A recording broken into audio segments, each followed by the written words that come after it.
नमस्कार दोस्तों, आप लोग कैसे हैं। तो आप लोगों का हमारे चैनल में स्वागत है वंडरश्री 24। तो मैं आज बीए का पार्ट 1 फर्स्ट सेमेस्टर 2022 का एग्ज़ाम का जो चैप्टर है उसे सॉल्व करूँगा। जो एग्ज़ाम का मतलब पेपर उसे सॉल्व करूँगा। तो हमारे चैनल को सब्सक्राइब, लाइक, शेयर, कमेंट जरूर कीजिएगा, क्योंकि इसमें कंप्लीटेड एक ही वीडियो में आपको सब कंप्लीट सॉल्व करेंगे। अगर इससे पहला का वीडियो नहीं देखें तो जाइए देख लीजिए, चैनल को विजिट करिए, देख लीजिए। तो चलिए हम अपने अगले जो करना है, अगला क्वेश्चन सॉल्व करनी है। तो चलिए क्वेश्चन को सॉल्व करते हैं। तो फ्रेंड्स, हमारा क्वेश्चन है, हिंदी साहित्य के आरंभिक काल को आचार्य रामचंद्र शुक्ल ने क्या कहा। आदिकाल इसका दूसरा ऑप्शन सही हो जाएगा। ऑप्शन सही दूसरा होगा। और दूसरा का देखते हैं, प्रत्येक देश का साहित्य वहाँ की जनता की चित्र व्यक्ति की संचित प्रतिबिंब होता है। कथन किसका है? तो हरि प्रसाद द्विवेदी का यह कथन है। यह दूसरा ऑप्शन इसमें भी सही हो जाएगा। चलते हैं तीसरे क्वेश्चन पे। हमारा तीसरा क्वेश्चन है कि गोरखनाथ किसके शिष्य थे। तो गोरखनाथ मत्स्येंद्रनाथ जी के शिष्य थे।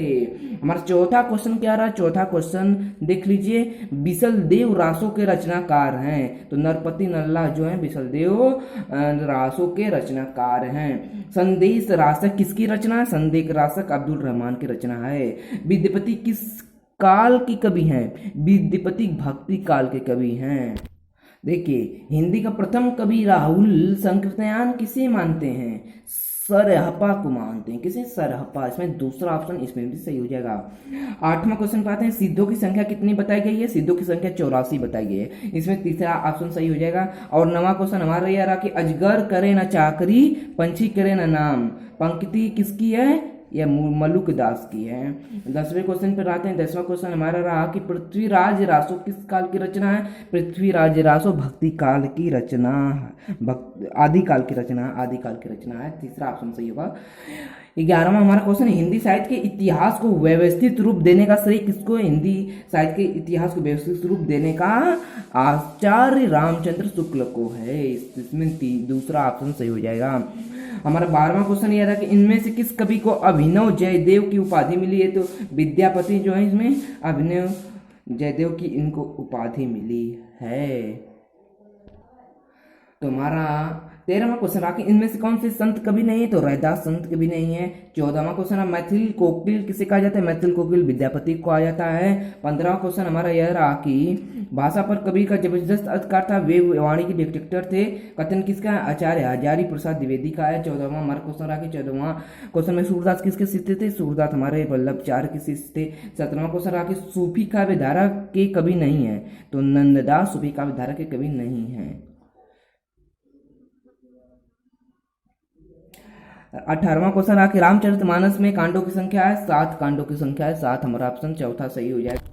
तो देखिए फ्रेंड्स, 19वां क्वेश्चन रहा कि कौन सी रचना जय स्वीकृत नहीं है? तो मधुमालती। मधुमालती पहला ऑप्शन इसमें सही हो जाएगा। और 20वां क्वेश्चन पे चलते हैं। 20वां क्वेश्चन हमारा यह रहा कि अमीर खुसरो की भाषा है। अमीर खुसरो की खड़ी बोली है, ये खड़ी बोली भाषा उनकी है। 21वां क्वेश्चन रहा कि प्रमुख रूप से रीतिकाल की भाषा है। तो प्रमुख रूप से रीतिकाल की भाषा ब्रज भाषा है। और हमारा 22वां क्वेश्चन आ जाते हैं। 22वें क्वेश्चन पर अष्ट छाप की कवि हैं। अष्ट छाप की कवि सूरदास हैं। अष्ट छाप की कवि सूरदास हैं। तो 23वां हमारा यह क्वेश्चन रहा कि रामचरितमानस की भाषा है। रामचरितमानस की भाषा अवधी भाषा। अवधी भाषा में रामचरितमानस की भाषा कबीर के गुरु थे। कबीर के गुरु रामानंद थे। रामानंद थे। तो इसमें ऑप्शन तीसरा वाला सही हो जाएगा। आ जाते हैं 25वें क्वेश्चन पे। पुष्टि मार्ग का जहाज किसे कहा जाता है? तो पुष्टि मार्ग का जहाज सूरदास को कहा जाता है। 26वां क्वेश्चन आगे, तू कहता कागज की लेखी, मैं कहता आखिर देखी, उक्ति किसकी? कबीरदास की है।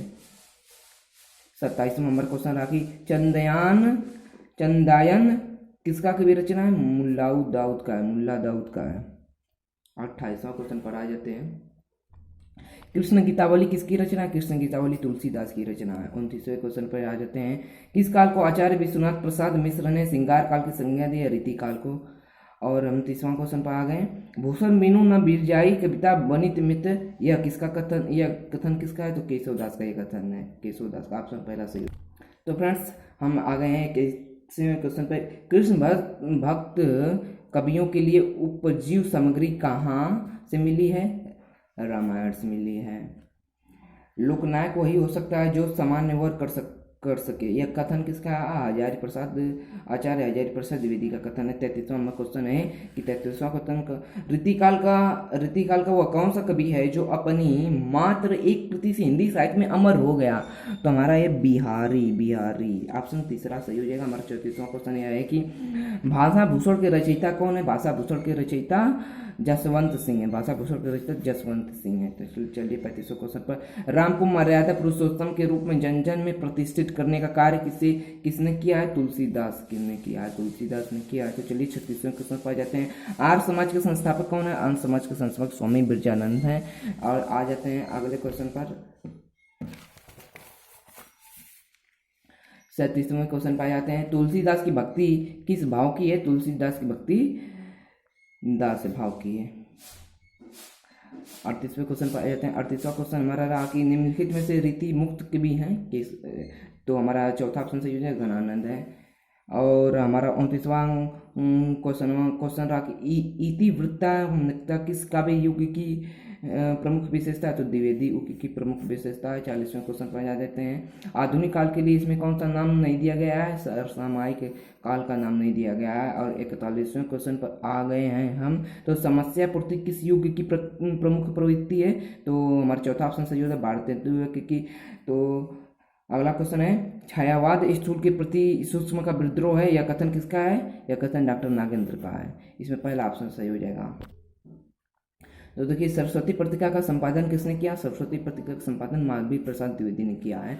हमारा अगला क्वेश्चन है, प्री प्रवास किस युग का महाकाव्य है? प्री प्रवास द्विवेदी युग का है। दूसरा ऑप्शन इसमें सही हो जाएगा। हमारा अगला क्वेश्चन रहा कि तुलसीदास कविता के रचनाकार है। तुलसीदास कविता के रचनाकार सूर्यकांत त्रिपाठी निराला है। हम तीसरा ऑप्शन सही हो जाएगा। 46वां हमारा क्वेश्चन रहा कि एक भारतीय आत्मा किसे कहा जाता है? एक भारतीय आत्मा माखनलाल चतुर्वेदी को कहा जाता है। दूसरा ऑप्शन सही हो जाएगा। 47वां क्वेश्चन है, संसद की सड़क तक के काव्य के रचनाकार हैं। यह सुदामा पांडे धूमल। हमारा दूसरा ऑप्शन सही हो जाएगा। हमारा अगला क्वेश्चन रहा 48वां, इनमें से कौन प्रतिविधि कवि नहीं है? तो इनमें से कौन प्रतिविधि कवि नहीं है? तो हमारा हरिऔध जो है इसमें से प्रतिविधि कवि नहीं है। तो हमारा अगला रहा कि अगले क्वेश्चन में प्रकृति का सकुरमार कवि किसे कहा जाता है? प्रकृति का सकुरमार कवि सुमित्रा नंदन पंत को। दूसरा ऑप्शन सही हो जाएगा। इसमें आधुनिक युग का मीरा किसे कहा जाता है? तो इसमें हो जाएगा महादेवी वर्मा को कहा जाता है। इसमें चौथा ऑप्शन सही हो जाएगा। अगला क्वेश्चन है कि यह धरती कितना देती है?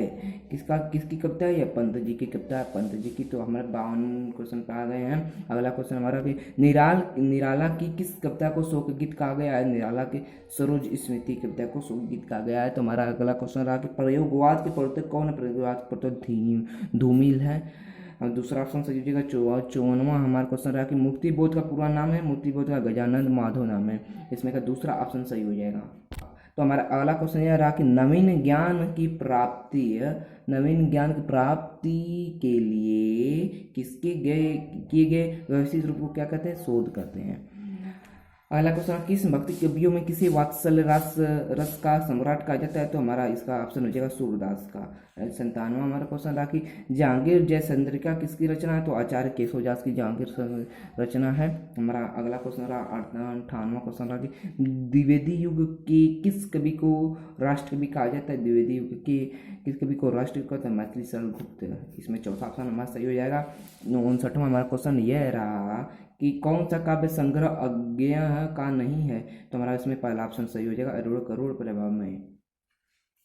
60 हमारा अगला क्वेश्चन है 60वां, निम्नलिखित में से महाप्राण किसे कहा जाता है? निराला को महाप्राण कहा जाता है। हमारा 61वां क्वेश्चन रहा कि चाँद का मुंह टेढ़ा है, चाँद का मुंह टेढ़ा है काव्य का संग्रह किसका है? तो यह हो जाएगा गजानन माधव मुक्ति बोध का है। और हमारा अगला क्वेश्चन है नरसिंह जी का मायरा किसकी प्रकृति है? तो मीराबाई की नरसिंह जी की मायरा किसकी प्रकृति? मीरा जी की। ऑप्शन दूसरा का सही हो जाएगा। 63वां क्वेश्चन हमारा यह रहा कि भारत भारती के रचनाकार हैं? तो हमारा हो जाएगा मैथिली शरण गुप्त भारत भारती के रचनाकार हैं। इसमें से ये ऑप्शन सही हो जाएगा। 64वां हमारा क्वेश्चन रहा कि निज भाषा उन्नति है, सब उन्नति को मूल उक्ति किसकी है? तो हमारा दूसरा ऑप्शन हो गया भारतेंदु हरिश्चंद्र जी की है। हमारा अगला क्वेश्चन रिया राखी फिर विकल है प्राण मेरे, कविता किसकी है? तो ये हमारा हो जाएगा महादेवी वर्मा की कविता है। हमारा अगला क्वेश्चन आके सूफी काव्य धारा के कवि हैं, तो जायसी सूफी काव्य धारा के कवि जायसी हैं, दूसरा ऑप्शन सही हो जाएगा। 67वां क्वेश्चन आके बादल को गिरते देखा किसकी कविता है? ये नागार्जुन की कविता है बादल को गिरते, ऑप्शन पहला सही हो जाएगा। 68वां क्वेश्चन याद रखिए जयशंकर प्रसाद द्वारा रचित बीरा कौन सा है? तो ये हमारा हो जाएगा इसका आंसू, इसमें पहला ऑप्शन सही हो जाएगा आंसू। तो हमारा अब इसमें लास्ट पेज पे चल रहे हैं, तो लास्ट पेज पे चलने से पहले मैं आपको बताना चाहूँगा चैनल को please subscribe like share comment जरूर कीजिए, क्योंकि हम आपके लिए मेहनत करते हैं कि आपको अच्छा से अच्छा वीडियो मिले, अच्छा से अच्छा सॉल्यूशन मिले। चलिए क्वेश्चन को शुरुआत करते हैं। तो हमारा अगला क्वेश्चन आके महादेवी के किस काव्य संग्रह पर उन्हें भारतीय ज्ञानपीठ पुरस्कार प्राप्त हुआ है? तो हमारा चौथा ऑप्शन सही हो जाएगा यामा। और हमारा 70वां क्वेश्चन रहा कि ब्रज की लता पता मोहित कीचे किसकी कविता है? तो भारतेंदु हरिश्चंद्र की यह कविता, ऑप्शन पहला हमारा सही हो जाएगा। 71वां क्वेश्चन है कि तार सप्तक में संकलित कवियों को राहु का अन्वेषी किसे कहा गया है? तो महादेवी वर्मा को कहा गया है, ऑप्शन पहला सही हो जाएगा। अब आते हैं 72वें क्वेश्चन पर। 72वां क्वेश्चन है कि छापा तिलक तज दिन्ही रे तो उसे नैना मिला के भक्ति किसकी? तो ये हमारा चौथा ऑप्शन सही हो जाएगा अमीर खुसरो की है या भक्ति। 73वां क्वेश्चन है कम्बहुक अम्ब अवसर पाई यह कथन किसका है? तो यह कथन राम का है। सॉरी फ्रेंड्स, इसमें राम नहीं होंगे, इसमें तुलसीदास होंगे, ये हमारा ऑप्शन सही हो जाएगा तुलसीदास हो जाएगा, तुलसीदास सही है। 74वां हमारा क्वेश्चन है कि मुझे हर वक्त ख्याल रहता है कि जूते और पैसे के बीच पक्ति किस कविता की है? या मोची राम कविता की है, उसमें ऑप्शन दूसरा सही हो जाएगा। तो लास्ट क्वेश्चन हमारा यह रहा कि राम की शक्ति पूजा के रचनाकार हैं, राम शक्ति पूजा के रचनाकार सूर्यकांत भारती निराला है, तो ऑप्शन तीसरा सही हो जाएगा। तो आप लोगों को रिक्वेस्ट है सब्सक्राइब लाइक शेयर जरूर कीजिएगा। Thanks for watching, thank you.